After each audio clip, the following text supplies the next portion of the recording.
We've got a racing engine, racing fuel, and we're gonna take it at 7,000 RPM. 7,000, oh, here it is, 7,000. That's gonna be screaming, let me tell you. Man, I don't know what's gonna come through my shop next.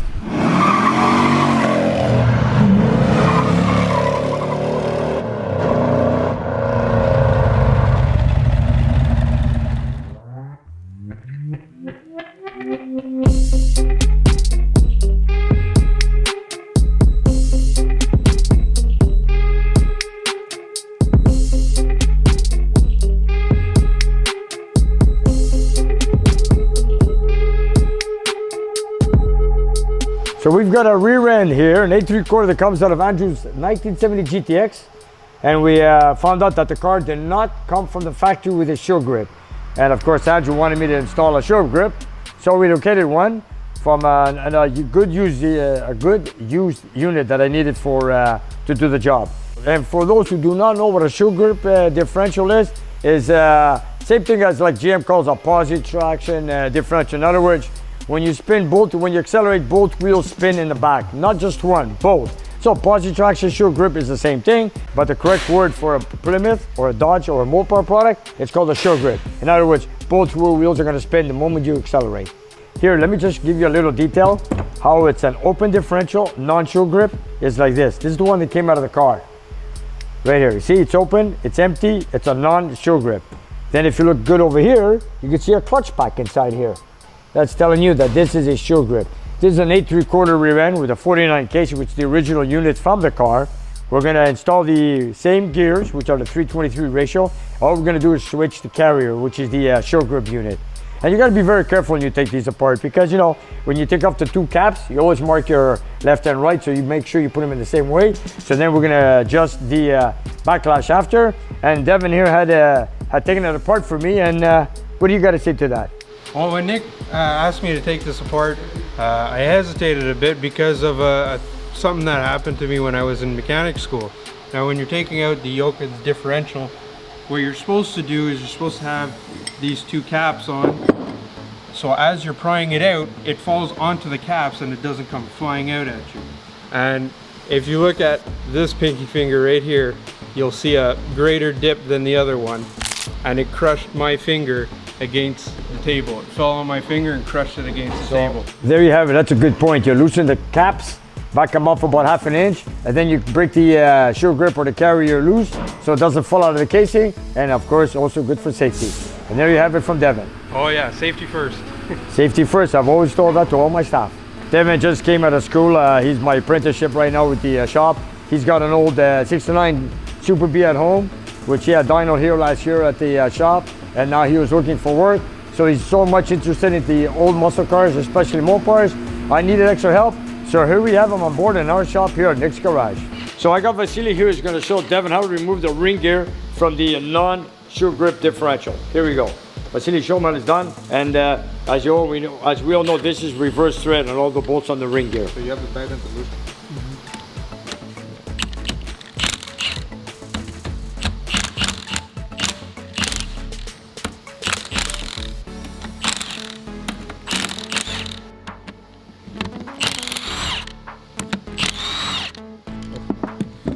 Yeah, but now they're all loose, so we can go ahead and like, it's loose. There we go. It's gonna come down easy. There you go.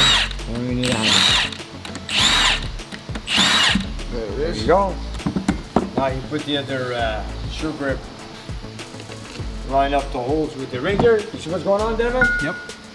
Guys, we're staying with the same ratio. So Vasily now is going to put all the bolts back in with Loctite, make sure they don't come loose. We'll torque him down, and then after that, we're going to start assembling it. I love learning here, especially because you know, you get to actually do what you're being taught. And Nick, of course, is an amazing teacher. I mean, he's been doing this for 40 plus years, and so is Vasily. Vasily's an amazing teacher as well. So it's really fun working here and learning here. After all, he's a Mopar guy. He wants to learn this stuff. Well, he's here at the right place. Let me tell you, because we do a lot of Mopars here. You name it. You know the torque tempo? Torque? No, I'll look it up. But you know what? Get him all tight for now, and I'll torque him down later on. We'll make sure. And you see how you tighten them? Yep. Every 180 degree or so. Then after that, you torque it down and you're all good. And there you have it. So the next one, Devin, is yours, okay? You got it? There you go.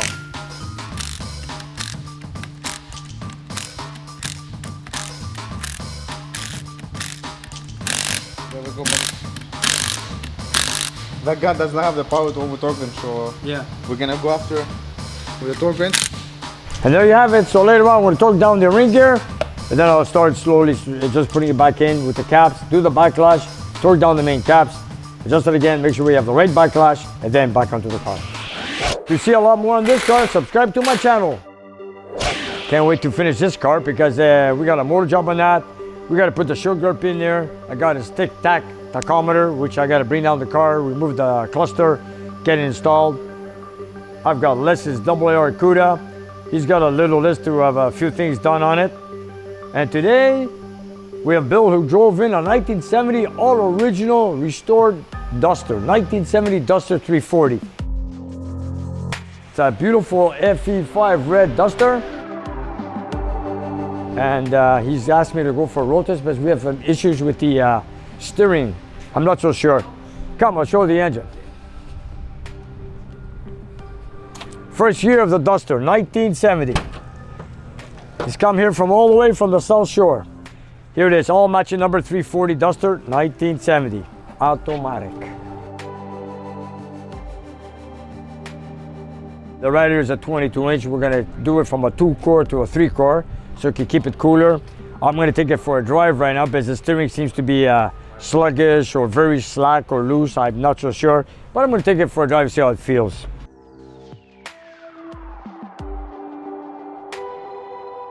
You know, looking at this car reminds me of my first car I bought with my dad back in 1973. I bought a brand new Duster with a 6-cylinder with my dad, and I was only 16 years old.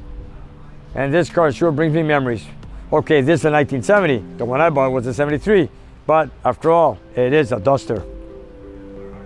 It's a beautiful interior. Bucket seats, automatic on the floor. There it is, there a built-in tack, automatic on the floor, bucket seats. Beautiful car, very well restored. And apparently it was a solid car to start with in the first place. Original steering wheel. Okay, let's hop in for a ride. You know, we're not gonna, I don't have any customers that come with me road testing cars because we're trying to keep our social distance.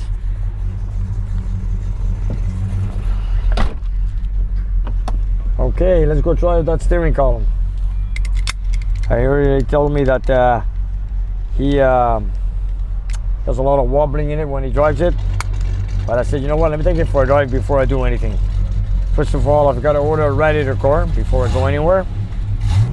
And let's take a drive. Here we go.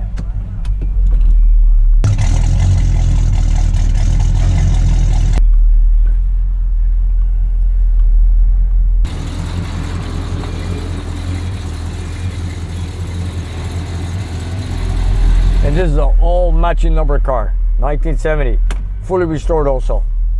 Okay, let's take a drive, see how the steering goes.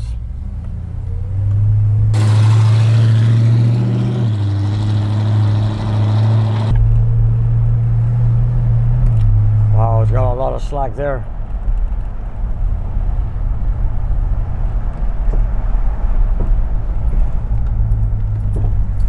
It's also got a noise up in the front end there.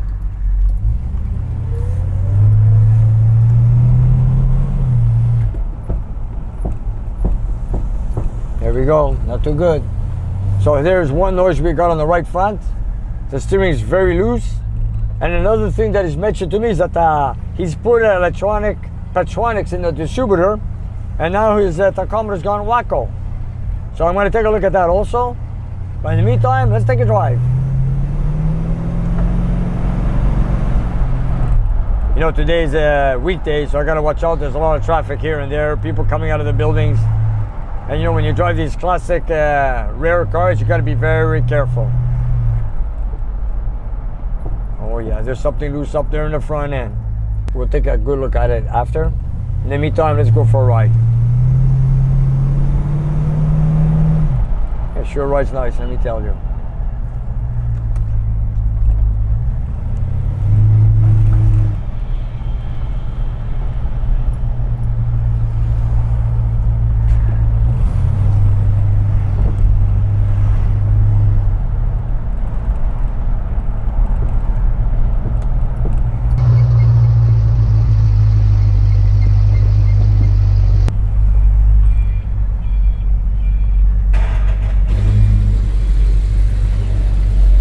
He sure has a few issues with it, but you know what? I'm gonna take another ride with it. Just love it. I've noticed that the steering is loose. The tachometer is not working correctly. I've got a noise up in the right front. Well, I've got a little list on this car, let me tell you. And the temperature is getting hot. So let me take it for another ride.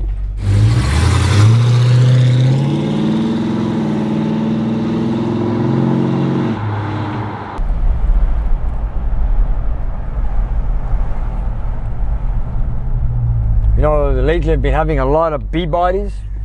A bodies, not too many. But look what I've got, a 340 original Duster, 1970. Beautiful car. Just beautiful. Bill, you got a nice car here, Bill.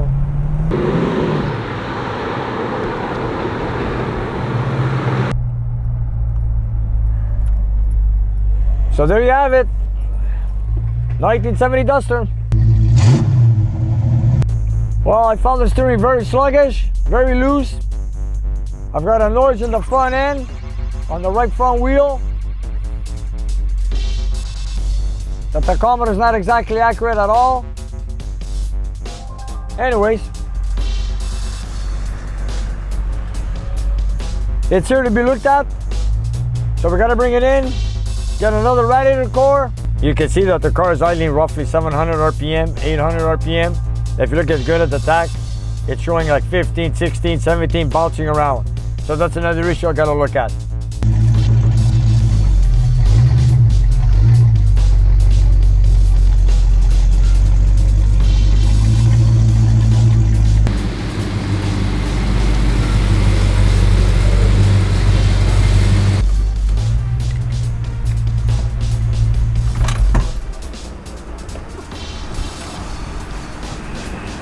Hey, that was nice. I haven't driven a Duster in a long time, especially in 1970 with the 340.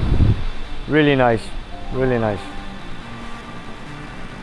Man, I don't know what's gonna come through my shop next. After all, this is what we do here. Just fix these muscle cars. And Bill's done some beautiful detailing on this. Check it out. All genuine matching number. Beautiful job, Bill. Beautiful job. We just got to take care of the little details, and then we'll take it from there.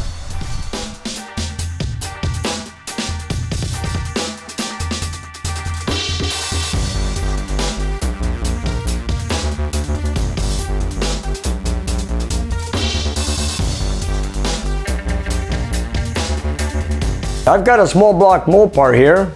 It's a 340 W2 heads, stroked out to 373 cubic inch with a 13.10 compression ratio.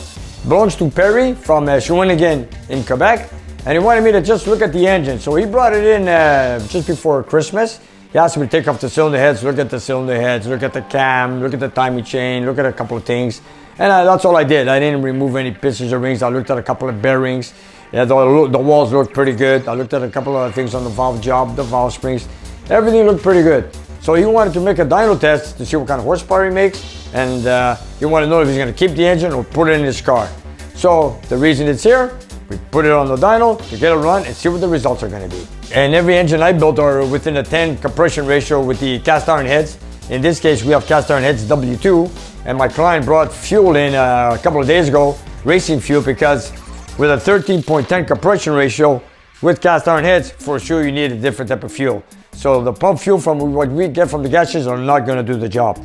So he brought me some racing fuel. I don't know what octane it was. It was in a red container. But anyways, he tells me this is what he has, this is what he uses, and this is what we're going to test it with. And also at the same time, I just received my new turbine from Superflow to work with my new updated electronics. So this one reads air fuel ratio, it reads efficiencies, it reads the CFM the engine takes. This will determine if you need a smaller or bigger carburetor. So let's put it to the test, see what we get. We do not need to break in the cam on this. It's the same old cam. It's a roller solid lifter. I had all the valves adjusted. So there's no break-in required. Just get it running, warm it up, and let's make our test. Here we go.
There we go. We took it to 6,000 RPM. Let's see what we've got. And Todd, I'm going to put that valve there, the ball valve that you sent me with the electronic control. When I get a chance, right now I'm working on a lot of customers' cars, so when I get a chance, I sure want to put it on. So let me go shut it off manually.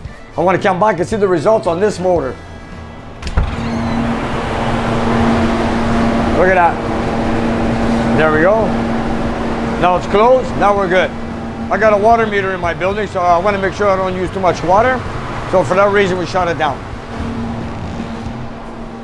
Okay, let's see what we've got. Here we go. We took off at 3,000 RPM. We finished off at 6,000. We need to go a lot higher than 6,000 RPM. Wow, we're at 517 at 6,000 RPM and still climbing. So there you have it. We're gonna have to, it's making good power at 517 at 6,000 RPM.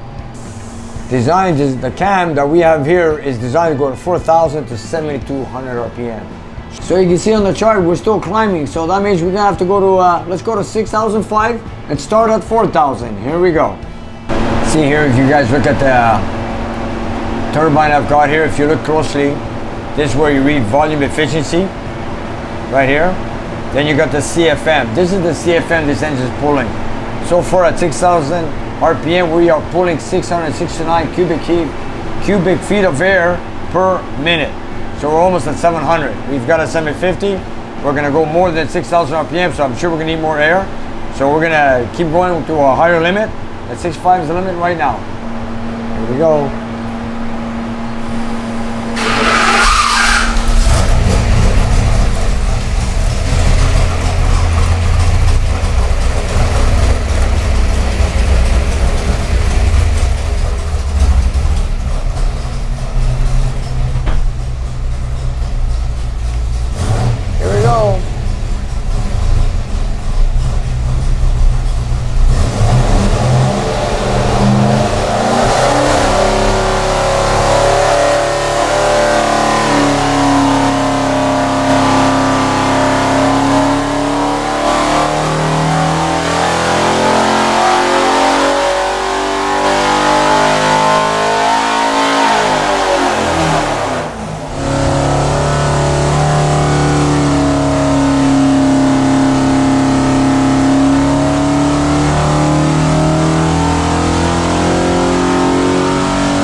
Let's see what we got now.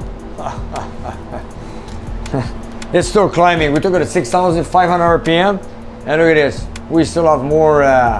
We still have more room to go to higher RPM. So this cam was designed to go to 7,200 RPM. We've only gone at 65, and it's still making power at 6,500 RPM and still pulling. So if we look at the graph right here, as you can see the blue line, we're still climbing. So it looks like we're gonna take it at 7,000 RPM. And here we go.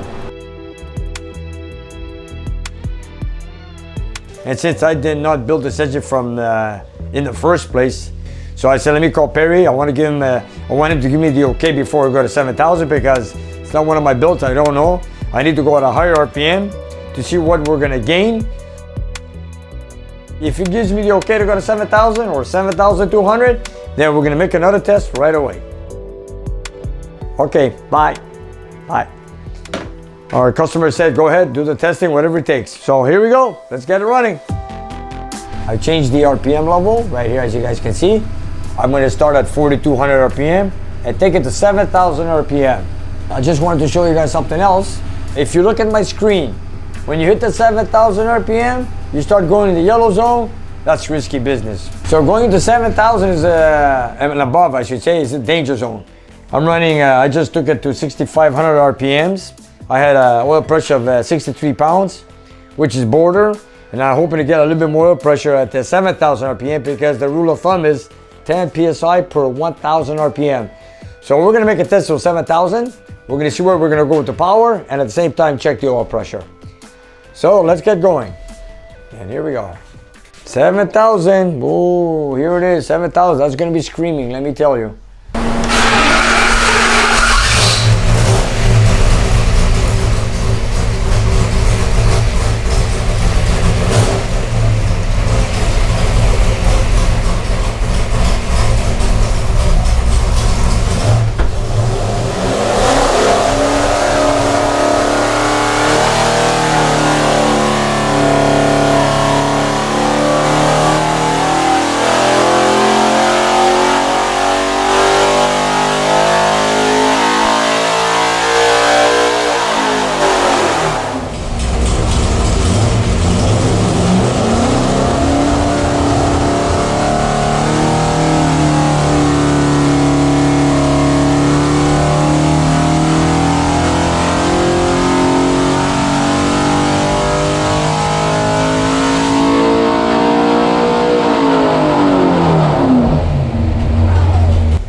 Wow, that's a while. I've taken an engine to 7,000 RPM here on my dynamometer. Wow, here we go. We're almost at 560 horsepower, 558.8, actually 559 at 6,900 RPM. There you go. We need to go to 7,000. We took it to 71, looks like. Looks pretty good. We're almost at 560. Look at that. So we have a 65 PSI oil pressure, 7,000. Looks pretty good. You know what? I think I'll do the job. We're almost at 560 HP at 6,900 RPM. CFMs, wow. This is a carburetor that's calibrated at 750 CFM. And look what it's taking in at 761 CFM. So it's taking more CFMs than the carburetor is designed for. But then again, this carburetor, even though it's designed for 750, it can still take more CFMs if the engine desires. Like in this case, as you can see, it took the 761, 766. But it doesn't matter. I know it'll do the job because my carburetor, my customer doesn't have a carburetor for it. We're just using the 750. But this is it. I'm going to leave it at that. I'm going to have my client come in tomorrow, so I'm going to go further testing. I want to play with maybe different carburetors. But for now, as you can see the results, 559.4 at what, 68, 6,900 RPM. And our maximum torque was 468 practically at 54, 5,500 RPM right over here. It's a pretty good motor. The only thing is now I'll do some further testing tomorrow night with my client. I want to save some fuel, that whatever we have left. But in the meantime, I just wanted to make a video for you guys to see what's going on here in my shop. I was hoping to see this thing go to 7,000. It's done it, no problem. The oil pressure looks okay at 65 PSI at 7,000. I think it'll be great because the engine's not going to always be there when you're driving the car. But anyways, overall, it's in good mechanical running condition. The air fuel ratio is good. Maybe we'll play with some timing, which I did play with some timing before, but it's good at 32 degrees where I have it at. So in the meantime, this is what we have right here on this 373 stroker W2 cast iron cylinder head small block Mopar.